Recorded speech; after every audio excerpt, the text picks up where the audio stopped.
Now, Honda knows a thing or two about the scooter market, so it's a really interesting sign of the times that they have considered to make this, the Navi. Now, while the whole world is going gaga about the Navi, I'm going to tell you why you shouldn't be buying a Navi. First and foremost, you won't be able to handle the attention. In bits and pieces, the Navi looks quite odd, like the chunky headlamp, the chromed handlebars that rise high. There's a small tank and the one-piece plastic panels that make up the entire side. And well, there's that round exhaust poking out at the side.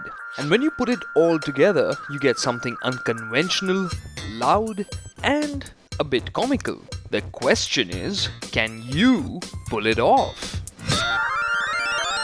Well, scooters are about practicality, and well, the Navi, well, you could argue that it isn't a scooter, but clearly practicality is not very high on its list. Storage? Well, there. I mean, usually you'd be able to hang a bag in a scooter. And under seat, yeah, the seat opens up and it has storage like as much you would have on a motorcycle. So in terms of storage, this is really not on par with a scooter. And then of course, on top of that, there's a little less flexibility. Normally, let's say your girlfriend or your wife would be able to get onto it with a skirt on, but here, not really. For taller riders, the Navi might be a bit cramped. Also, the 3.8-litre fuel tank is a bit small, even by scooter standards. And let's not forget the handle lock on the Navi is like on the bikes from the 80s, down by the steering column. You could also complain that the paint could be more lustrous. Now the Navi costs 10,000 bucks less than an Activa. And why not? I mean, look at the plastics. The shroud for the fuel filler cap looks quite flimsy. The speedometer, it's quite bland actually. It looks quite dated. And yeah, sure, it's got telescopic forks at the front, but on the whole, feels less of a scooter. So, you shouldn't buy a Navi. Wrong. You should buy a Navi, and here's why. Firstly, it looks small, so it makes it feel fun, but at the same time, it's really not all that small. The seat height is the same as an Activa. Ground clearance, a little bit more than an Activa.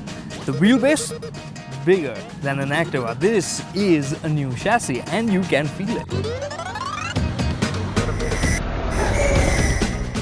Yes, that means it is as big as a regular scooter and a little bit bigger in some ways, which means sitting with a pillion will be fairly comfortable. Despite this, the Navi is 7 kilograms lighter than an Activa, so don't be surprised if it gets a little bit more punch out of the 8 horsepower than the Activa does.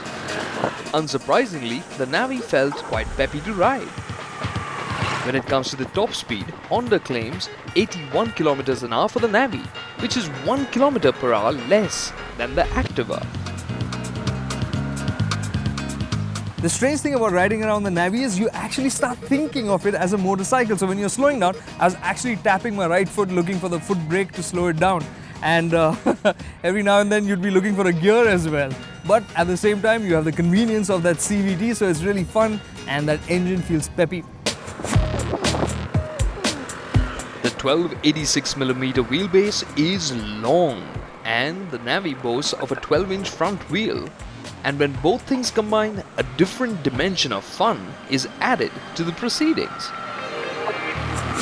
I was genuinely surprised with how the Navi went around the corners because it just felt planted. Scooters tend to feel a bit twitchy or nervous, but this was just feeling very comfortable. Sure, still no motorcycle, but with that telescopic fork, the longer wheelbase, the nice MRF rubber, it was a lot of fun to even throw around corners.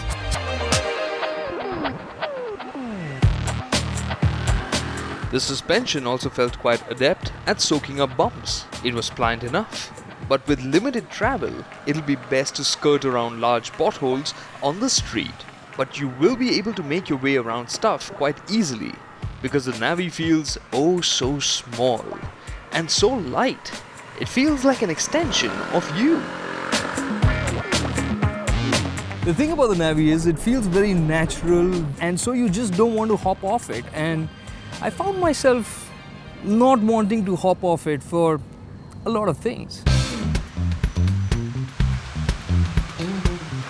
For instance, when I felt hungry, yeah.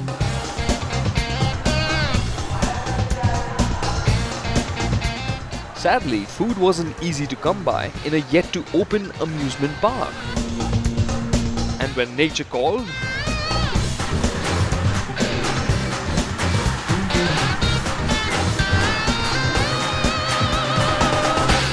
well, the Navi proved that it has an excellent turning radius and is very easy to ride in cramped spaces. A perfect device for urban transport.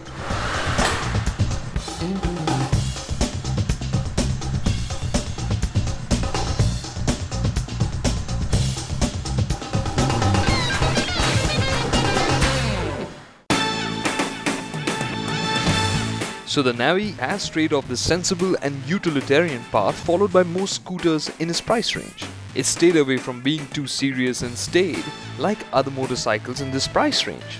And at about 40,000 rupees ex-showroom Delhi, the Navi manages to deliver a combination of decent usability, wide appeal and a big dose of fun in a funky but affordable little package.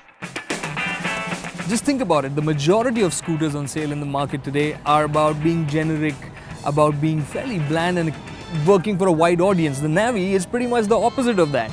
It stands out, it makes you think whether it's right for you or not.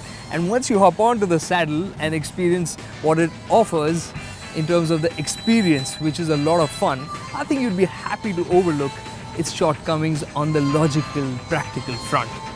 I think as a deal, the Navi, once you experience it, is gonna seal the case for you.